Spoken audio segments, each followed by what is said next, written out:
जब तूने हृदय में यह बुरा विचार निश्चय ठाना, उसी समय तेरे हृदय के टुकड़े टुकड़े क्यों नहीं हो गए? वरदान मांगते समय तेरे मन में कुछ भी पीड़ा नहीं हुई? तेरी जीभ गल क्यों नहीं गई? तेरे मुंह में कीड़े क्यों नहीं पड़ गए? राजा ने तेरा विश्वास कैसे कर लिया? जान पड़ता है विधाता ने मरने के समय उनकी बुद्धि हर ली थी। स्त्रियों के हृदय की गति विधाता को भी नहीं पता होती है। वह संपूर्ण कपट, पाप और अवगुणों की खान है। फिर राजा तो सीधे, सुशील और धर्म परायण थे। वे भला स्त्री स्वभाव को कैसे जानते? अरे जगत के जीव जंतुओं में ऐसा कौन है जिसे श्री रघुनाथ जी प्राणों के समान प्यारे नहीं हैं? वे श्री राम जी भी तुझे अहित हो गए, बैरी लगे। तू कौन है? मुझे सच सच कह दे। तू जो है सो है। अब मुंह में स्याही पोत कर, मुंह काला करके उठकर मेरी आंखों की ओट में जा बैठ। विधाता ने मुझे श्री राम जी से विरोध करने वाले तेरे हृदय से उत्पन्न किया, अथवा विधाता ने मुझे हृदय से राम जी का विरोधी जाहिर कर दिया है। मेरे बराबर पापी कौन होगा दूसरा? मैं व्यर्थ ही तुझे कुछ कहता हूँ। माता की कुटिलता सुनकर शत्रुघ्न जी सब अंग क्रोध से जल रहे थे, पर कुछ वश नहीं कह सकते थे। उसी समय भांति भांति के कपड़ों और गहनों से सजकर कुबरी मंथरा वहां आ पहुंची।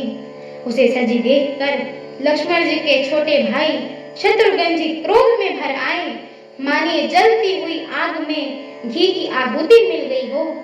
उन्होंने जोर से तक कर कुबड़ पर एक लात जमा दी। वह चिल्लाती हुई मुंह के बल जमीन पर गिर पड़ी। उसका कुबड़ टूट गया, कपाल फूट गया, दांत टूट गए और मुंह से खून बहने लगा। वह कराहती हुई बोली कि हे देव, मैंने तेरा क्या बिगाड़ा था जो भला करते बुरा फल पा लिया। उसकी यह बात सुनकर और उसे नख से शिखा तक दुष्ट जानकर शत्रुघ्न जी झोटा पकड़ पकड़ कर उसे घसीटने लगे। तब दयानिधि भरत जी ने उसको छुड़ा दिया और दोनों भाई तुरंत कौशल्या जी के पास गए। कौशल्या जी ने मैले वस्त्र पहने हैं, चेहरे का रंग बदला हुआ है, व्याकुल हो रही हैं, दुख के मारे बोझ से शरीर सूख गया है, ऐसी दीन दिख रही है मानिए सोने के सुंदर कल्पता को वन में पाला पड़ गया हो।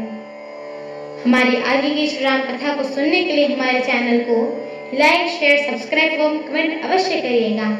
एवं आप सभी हरि भक्तों से हम दोनों बहनों का एक छोटा सा निवेदन है कि कृपया आप सभी हमारे श्री रामचरितमानस जी के इस मंगलमय पाठ को पूरा अवश्य सुना करिए, क्योंकि स्वयं परम पूज्यपाद श्रीमद गोस्वामी तुलसीदास जी महाराज ने कहा है कि जो भी नर नारी, मनुष्य, जीव जंतु एवं पशु पक्षी प्रभु श्री रामचरितमानस जी की इस मंगलमय पाठ को सुनते हैं, गाते हैं, कहते हैं एवं श्रवण करते हैं, उनके जन्म जन्मांतर के सारे पाप नष्ट हो जाते हैं। तो एक बार प्रेम से बोलिए, श्याम रामचंद्र की जय हो, जगत जननी माता जानकी की जय हो, लखन लाल की जय हो, अयोध्या धाम की जय हो, तुलसीदास जी महाराज की जय हो। एक बार प्रेम से बोलिए, पवन सुत हनुमान